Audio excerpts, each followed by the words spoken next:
57వ అధ్యాయం, యెషయా గ్రంథం 57వ అధ్యాయము 18వ వచనంలో ఉంది.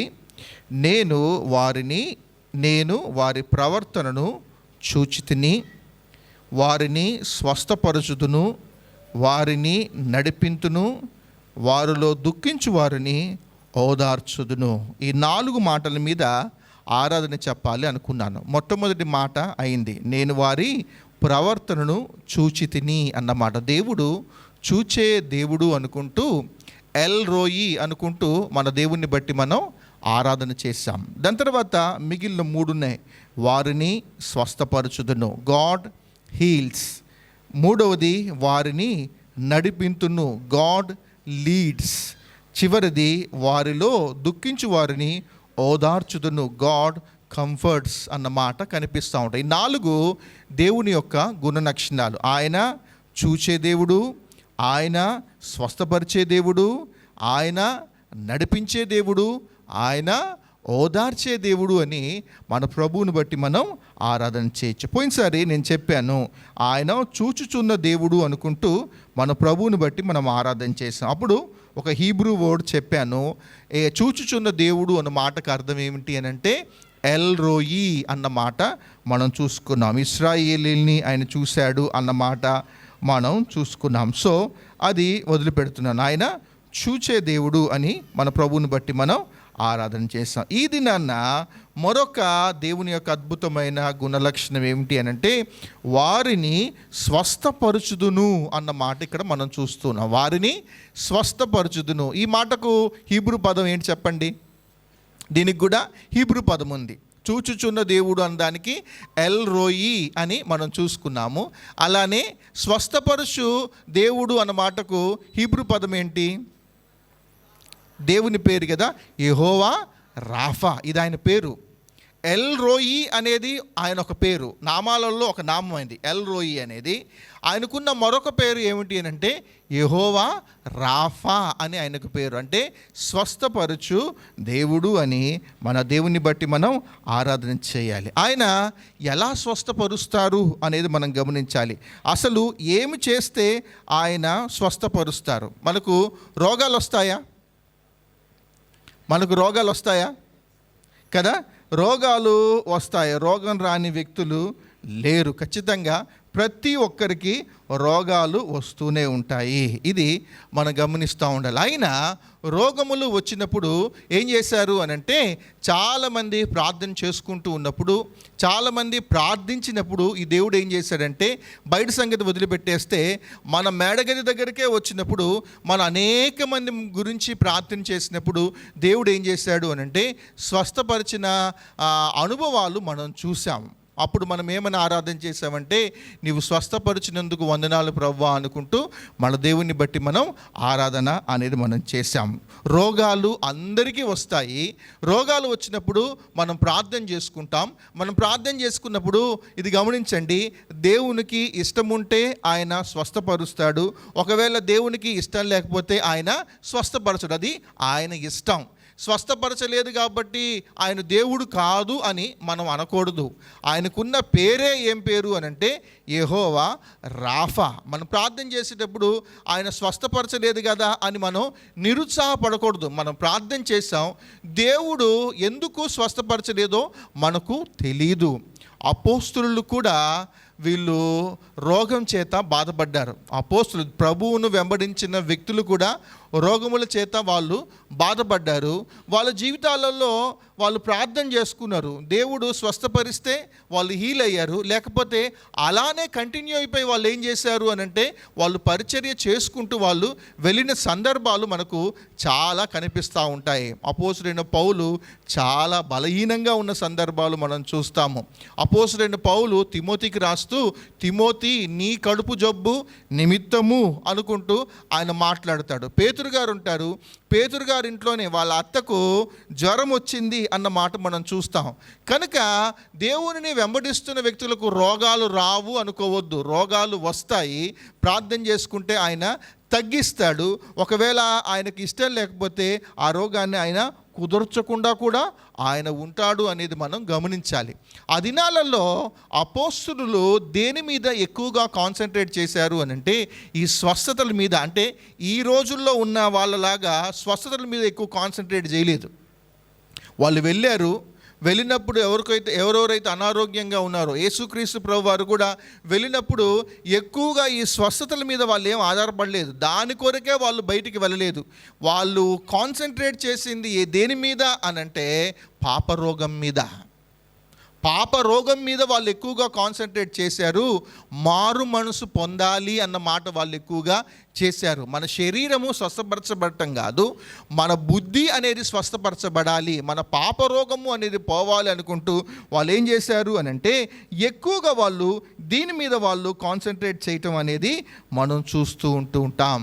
దావీదును మనం చూస్తాము, యోబు అనారోగ్యంతో ఉండటం అనేది మనం చూస్తూ ఉంటాం. సరే, ఇక్కడికి వచ్చేసరికి కొన్ని మాటలు మనం చూద్దాం. ఈయనెవరు అని అంటే స్వస్థపరచు దేవుడు అన్న మాట మనం చూసాం కదా. 19వ వచనంలో కూడా ఉంది, 57:19 వచనంలో ఉంది చూడండి. నేనే వారిని స్వస్థపరచెదనని యెహోవా సెలవిచ్చుచున్నాడు. ఇది మనము ఏమని మన ప్రభువుని బట్టి మనం ఆరాధన చేద్దాము అని అంటే స్వస్థపరచు దేవుడు అని మన దేవుని బట్టి మనం ఆరాధన చేద్దాం. ఏం పేరు ఆయన పేరు? స్వస్థపరచు దేవుడు. హీబ్రూలో ఆయన పేరేంటి? యెహోవా రాఫా అని మన ప్రభువుని బట్టి మనం ఆరాధన అనేది మనం చేయాలి. చూడండి, కొన్ని వచనాలు చూద్దాం. స్వస్థపరిచే దేవుడు అని నిర్గమాకాండం 15వ అధ్యాయం, నిర్గమాకాండం 15వ అధ్యాయము 26వ వచనం చూడండి. 15:26 వచనం చివరి భాగంలో ఉంటుంది. ఏమిటి అనంటే నిన్ను స్వస్థపరచు యెహోవాను నేనే అనెను.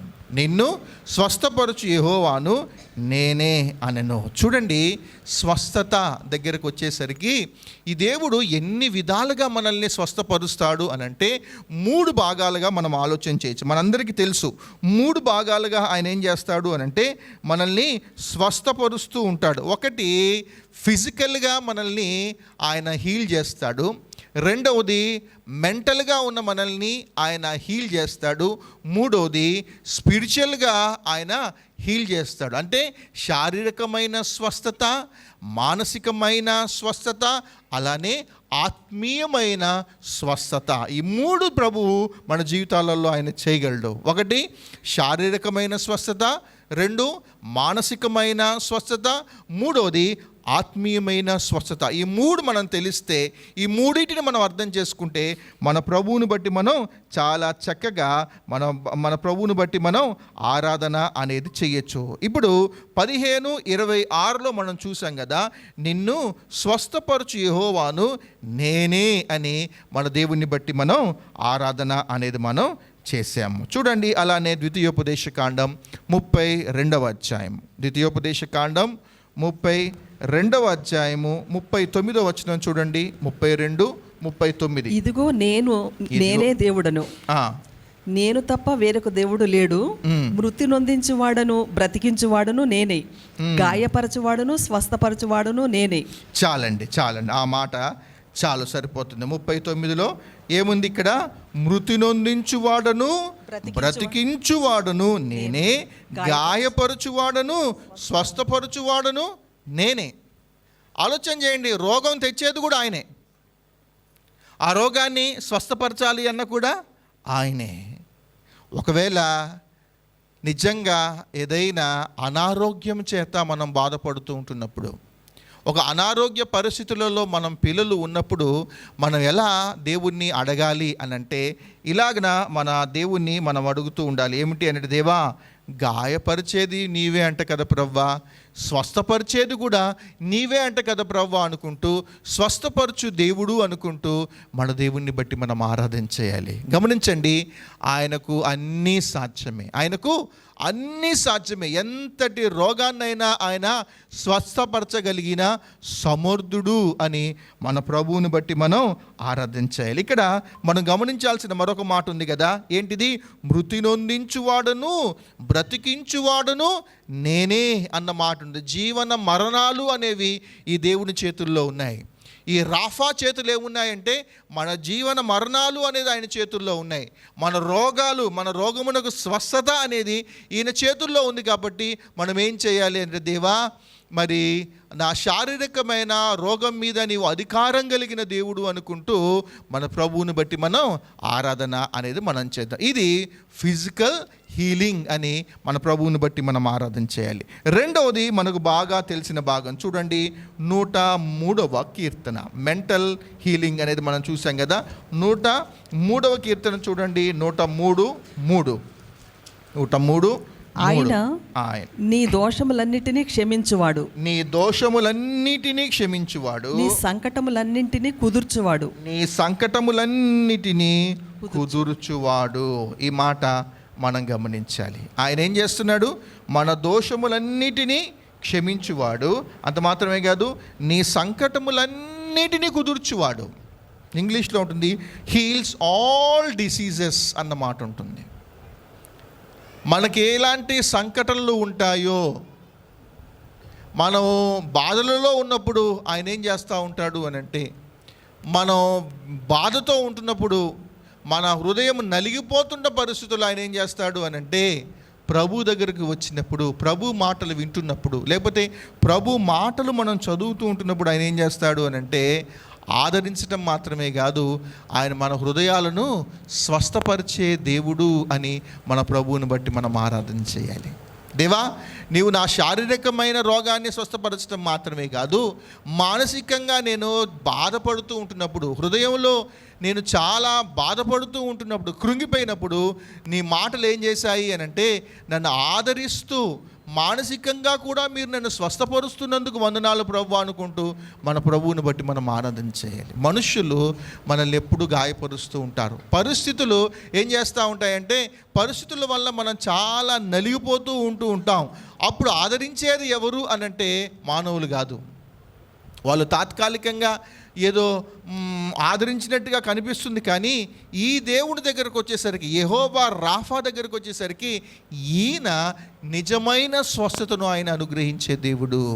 చూడండి, ఇంకొక మాట కూడా మనం చూద్దాం. 147వ కీర్తన. అన్నీ మనకి తెలిసినవే. 147వ కీర్తన 3వ చరణం. 147 చరణం. గుండె చెదరిన వారిని ఆయన బాగు చేయువాడు, వారి గాయములను కట్టువాడు. ఈ దేవుడు ఎవరు? ఎప్పుడైనా గుండె చెదిరిందా మీకు? నాకు గుండె చెదరలేదు అన్న వాళ్ళు ఒకసారి చేతులు పైకెత్తండి. నాకు రోగం రాలేదు అన్న వాళ్ళు చేతులు పైకెత్తండి ఫస్ట్.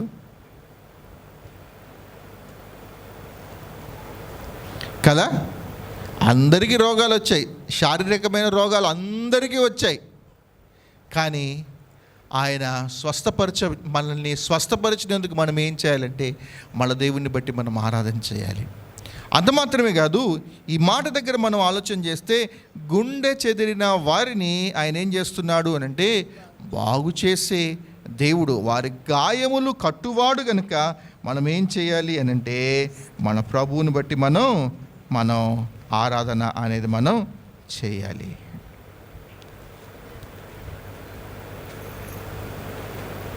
యెషయా గ్రంథం 30వ అధ్యాయం కూడా చూడండి ఒకసారి. యెషయా గ్రంథం 30వ అధ్యాయము 26వ వచనం చూడండి. 26వ వచనం, 26వ వచనం. యెహోవా తన జనుల గాయములను కట్టి వారిని దెబ్బలను బాగు చేయు దినమున. చాలండి, గాయములను కట్టే దేవుడు ఆయన. ఎవరు అనంటే, గుండె చెదిరిన వారిని బాగు చేసే దేవుడు అని మన దేవుని బట్టి మనం ఆరాధన చేయాలి. ఇది రెండవది. మూడవది అత్యంత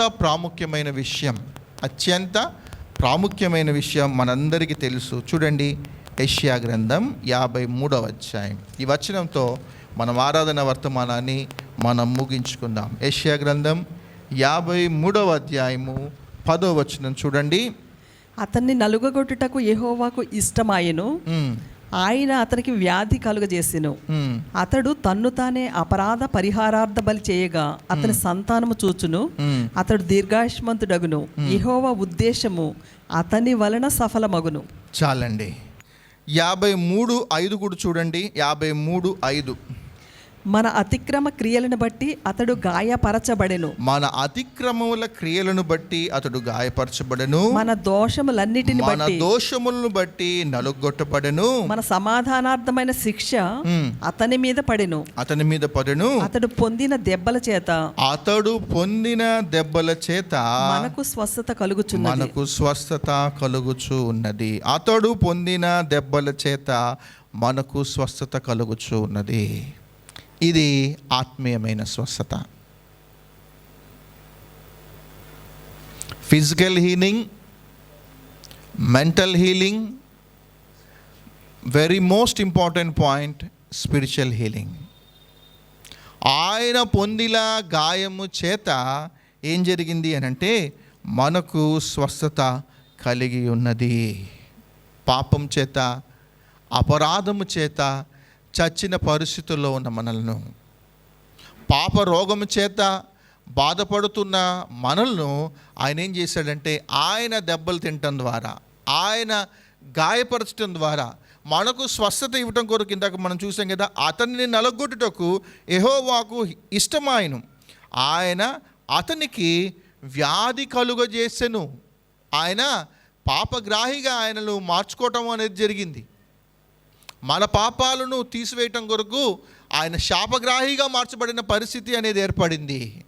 ఈ మధ్యన నేను నేర్చుకున్నాను. ఆయన శాపగ్రాహిగా మార్చబడ్డాడంట, పాపగ్రాహిగా కాదు. ఆయన శాపగ్రాహిగా మార్చబడేది ఒక వ్యాధి.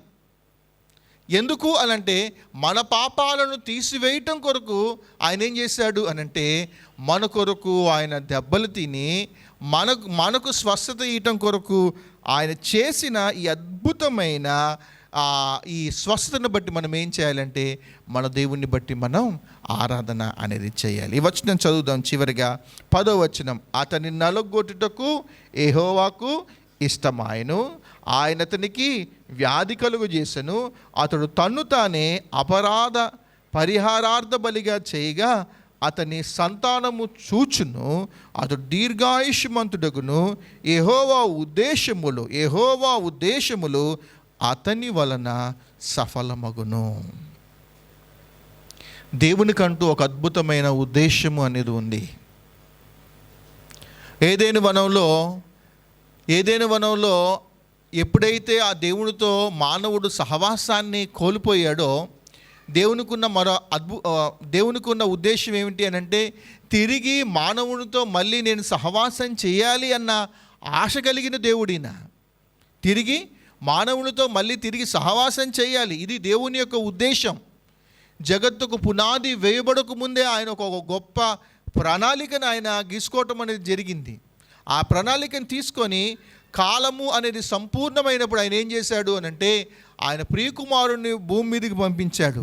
పాపరోగం చేత మనం బాధపడినప్పుడు ఈయన ఏం చేశాడంటే ఆయన పొందిన గాయముల చేత మనకిచ్చిన ఈ మంచి స్వస్థతను బట్టి మనం ఏం చేయాలంటే మన దేవుణ్ణి బట్టి మనం ఆరాధన చేద్దాం. ఈ దేవుడు ఎవరు అనంటే స్వస్థపరచు దేవుడు. యెహోవా రాఫా అని ఈయనకు పేరు. దేవా, నీవు నన్ను శారీరకంగా స్వస్థపరిచినందుకు వందనాలు. దేవా, నన్ను మానసికంగా నేను బాధపడుతూ ఉన్నప్పుడు నన్ను స్వస్థపరిచినందుకు వందనాలు. మూడోది అత్యంత ప్రాముఖ్యమైన విషయం, దేవా, పాప రోగములో నుండి కూడా మీరు నాకు ఇచ్చిన స్వస్థతను బట్టి వందనాలు అనుకుంటూ మన ప్రభువుని బట్టి మనం ఆరాధన చేద్దాం. దయచేసి కళ్ళు మూసుకోండి, ఆరాధన చేసుకుందాం.